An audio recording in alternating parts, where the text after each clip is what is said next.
Brokers will bid along with us on a customer, okay? I'll just give you, for instance, say a lane like Atlanta to Dallas.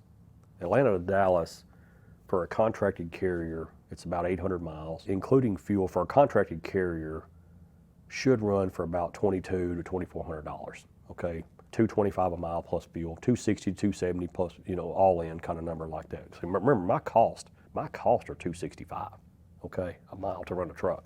So a contracted carrier from Atlanta to Dallas would be $2,200, $2,300. Well, during the heightened 2021, 2020, all that kind of stuff, that rate was probably $3,000, $3,200, something like that, because you just could not find a truck.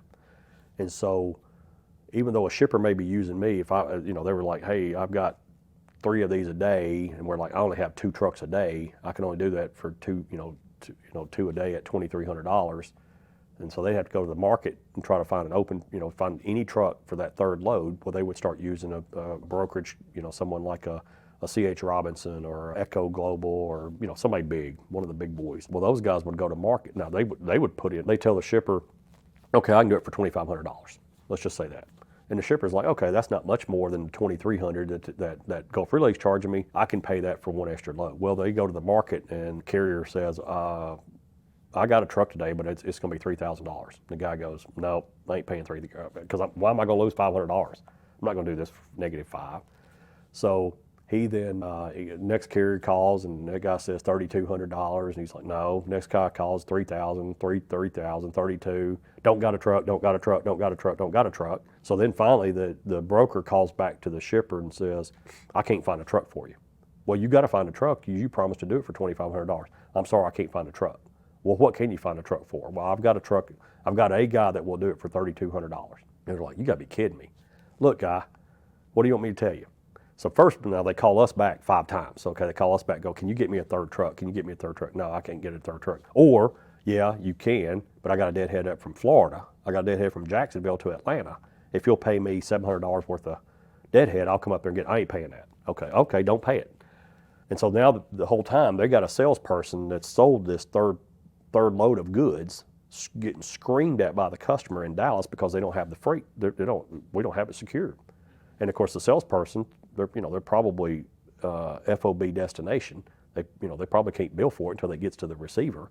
So they're kind of sitting there going, dude, we've got 80 grand of product sitting out here that you can't get moved because you're trying to fiddle forward around with a carrier that can't get you a truck, and you're over here griping about $800, for a load. Get the load covered because we got $80,000 in billable goods that we need to get sold, and you're over here. Okay, so then they book it with a carrier or a broker for $3,200.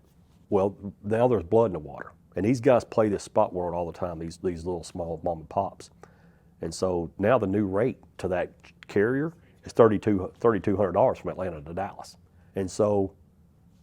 In his mind, it's $3,200 until the first broker goes, dude, I got somebody that'll do it all day for 26.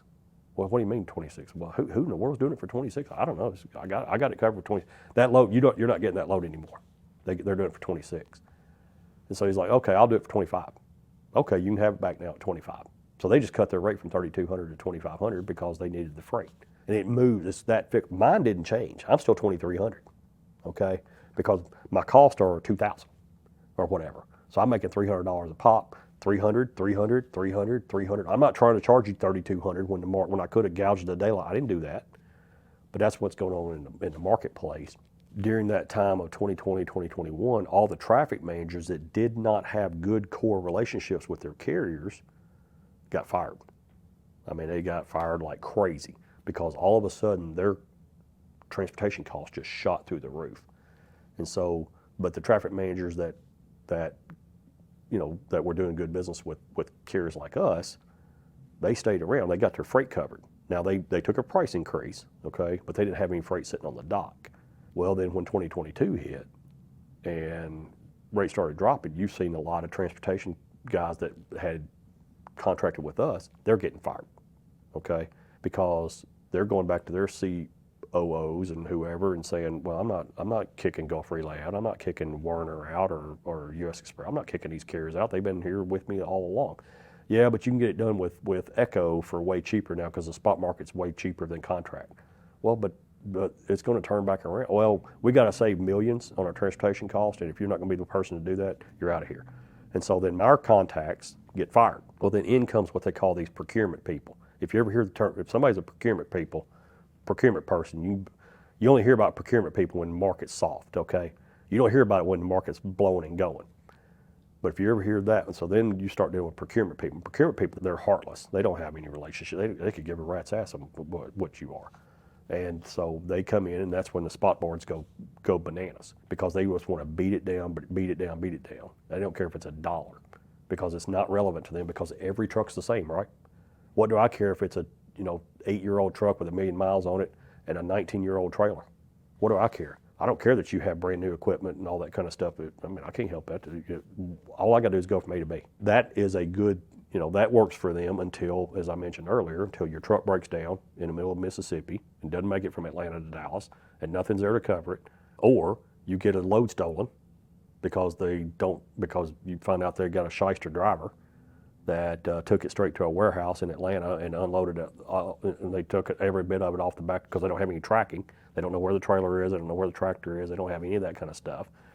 And so that happens. That is dominant right now. The trailer theft, cargo theft is unbelievable high right now. I've never seen it like this. So you've got to track every single thing you do. Guns too, driver's heads, on pharmaceuticals, anything that can be stolen quickly. It's terrible, terrible.